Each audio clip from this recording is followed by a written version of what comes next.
All right, today I want to talk about this. My absolute mistake of a bike.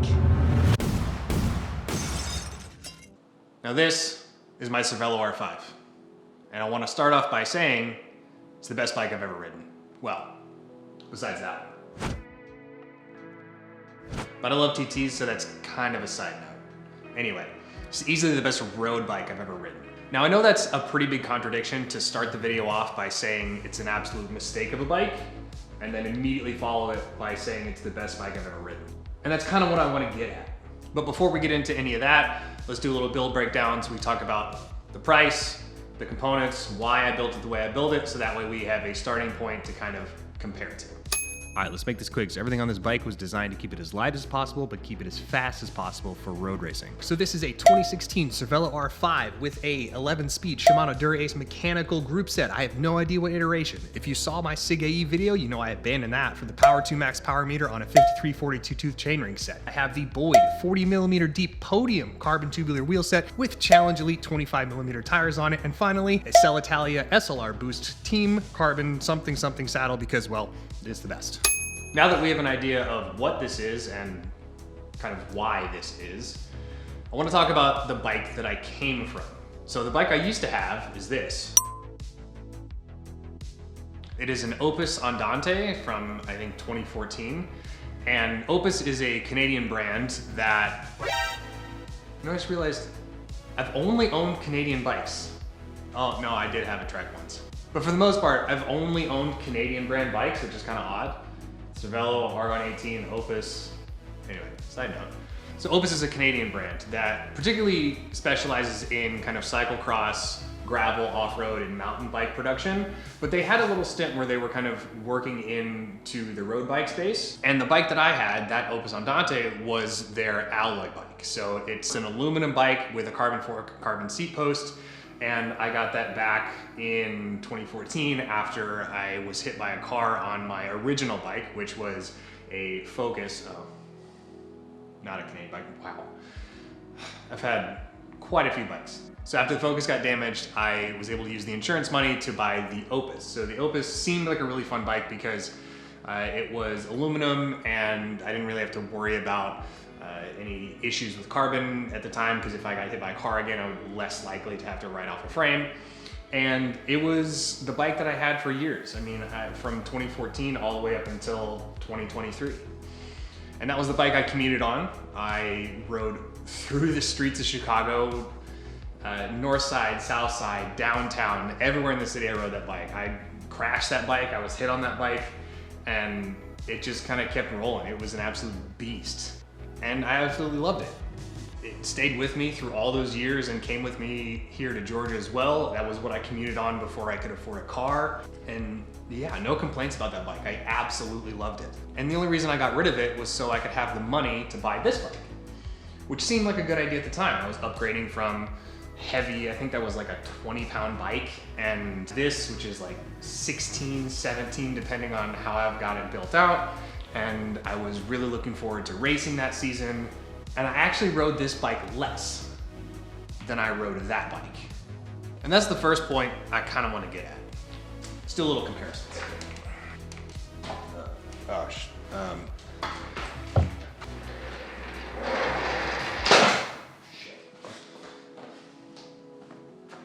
Okay, I didn't break anything, which is kind of miraculous for me at times. All right, anyway, back to what I was talking about. So let's do a little comparison.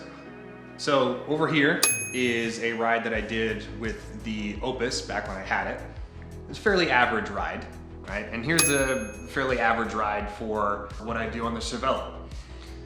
There's no real difference, right? So the distance obviously is slightly different, a little bit longer, a little bit shorter, but the speed, right? The elevation gain, the calories out, the effort, all that, like they're basically the same. Now I have a little bit more data from when I'm riding the Cervelo because I have the power meter on it. The Opus didn't have a power meter, but that didn't help or hurt my ride at all, right? They're both Zone 2, Zone 3 rides, and they are completely indistinguishable. You'd think, right, on the Pro R5, the race bike, that would have at least gone a little faster for less effort, but I didn't. And I can't really, from memory at least, tell a difference between the two rides. I think I might have rode a tiny bit harder on this one than this one, but I mean, picking hairs at this point. So what's the point of the bike then, if I'm not going faster and I'm not enjoying, I didn't enjoy this ride more than this one. So, I mean, that's kind of the point that I want to get at here is this bike doesn't really add up to much more than the old bike. And there's more too as well. Hold on, let's go outside and I can show you what I mean.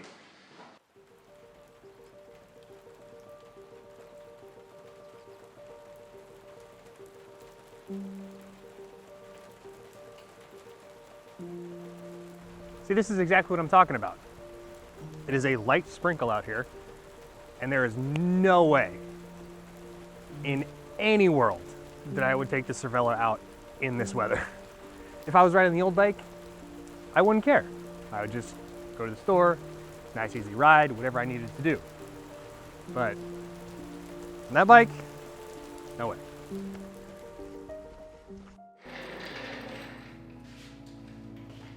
Now, the main reason why I won't ride this bike in that weather is because everything's made of carbon. And I don't want to break it because it's my only one. Now, on the old bike, because it was aluminum, I didn't really think about it too much, right? I crashed the bike multiple times, I got hit multiple times like I was talking about, and had a dent and a scrape here and there, but it wasn't a big deal. I just keep riding it. If this gets in a crash and anything happens to the carbon, the bike is gonna need repaired or it's gonna be potentially a complete write-off. Now there are people who can repair carbon bikes. There's a guy locally who does really amazing work. If you're in the Atlanta area and you need carbon wheels, any carbon bike or carbon equipment repaired, he's the guy to go to. I'll put his Instagram below. You can contact him through there. He does amazing work. But it still is really expensive. And then I would spend time without the bike and I wouldn't be able to ride. So all of this kind of just accumulates in me wondering, what was the purpose? Now I built the bike as a race bike. Guess how many races I did? One. Kinda. What I mean by kinda is, this is how it went.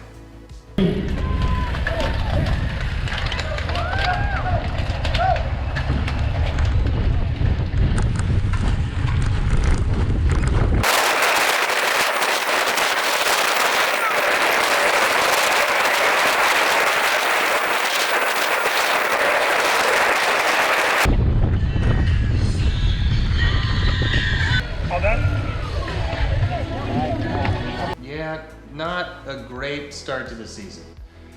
And that was almost the end of the season for this bike. The only time I ever raced it again was on a 6-mile TT that happens locally. And the only reason I raced this bike is because within that 6-mile TT course, there's like 14 180-degree turns. So you don't really spend a lot of time in the TT position. It was actually a pretty fun build. I put the disc wheel on the back of it and I thought it was fun. Didn't do very well because I didn't ride it that much because I'm scared to ride it outside.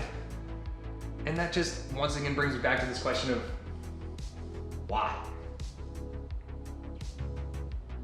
Now why am I doing this? Because I don't want any of you to make the same mistake that I did.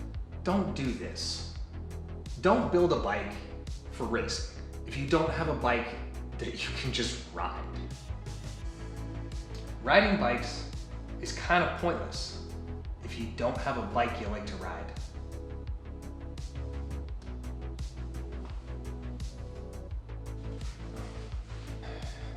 Now, I want to make a caveat to all this before I continue, and that is that I am extremely grateful to have what I have.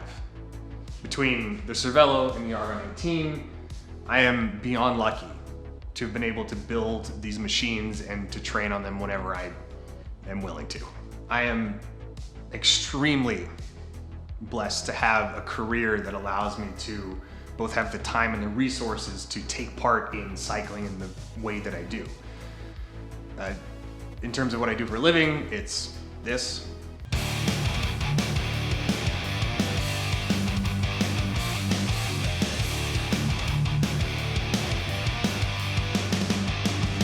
So I am a professional stuntman. That's my job. I can get into that in another video if you guys are curious, but for now, try to stick to on topic.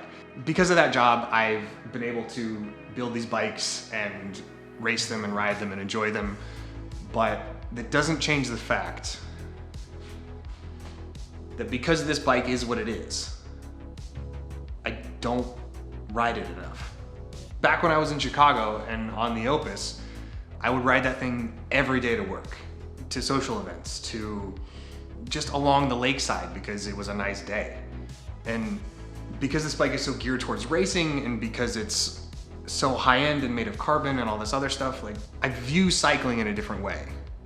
Each ride is geared towards racing, not just riding. And that's why this bike was a huge mistake, because I did it for all the wrong reasons. I kind of skipped the base. In the same way that you have to build a training base before you go and do big races or big intensity, I think you have to build a base for enjoyment as well. You have to have that pure level of enjoyment for something before you start attaching competition to it. And I didn't do that. So now I'm stuck in this place of being afraid to ride this bike because it is what it is, and I really want to ride the TT bike for reasons already stated. So now the question is, how do I fix it?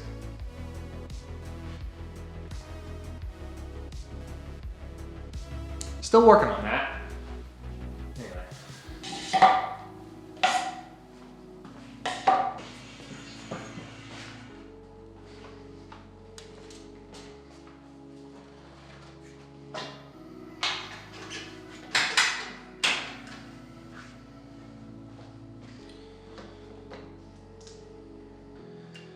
In the meantime, I'm gonna go for a ride.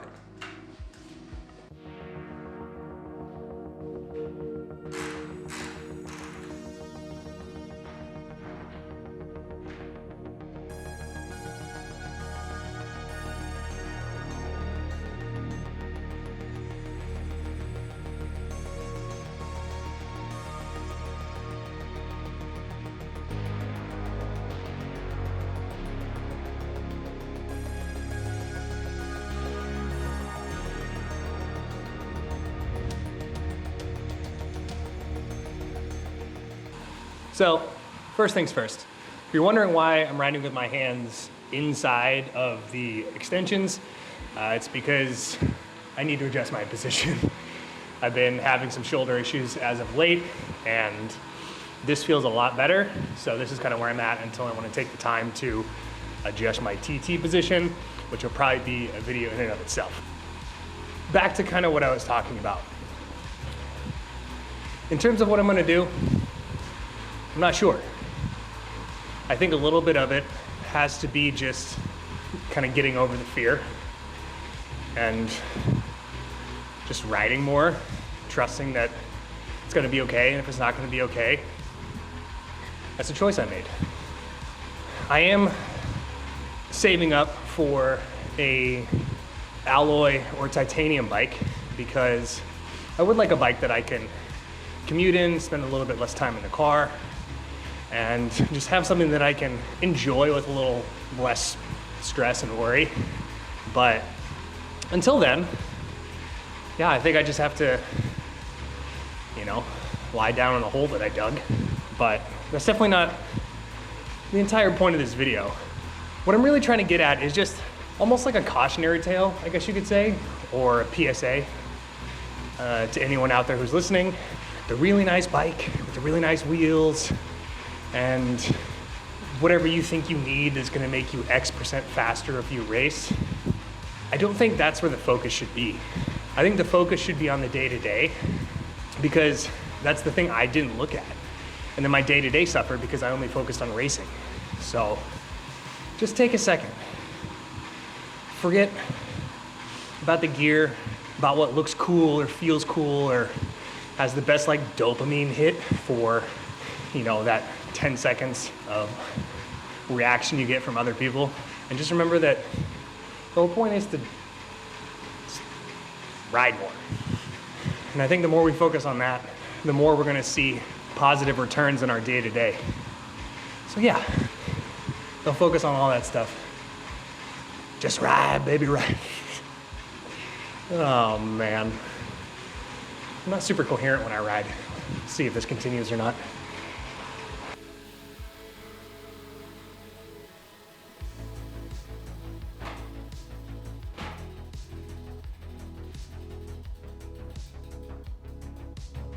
So yeah, that's why the best bike I've ever ridden is also kind of pointless. Hopefully you got something out of this video, and stick around for the chaos. Who knows what's next?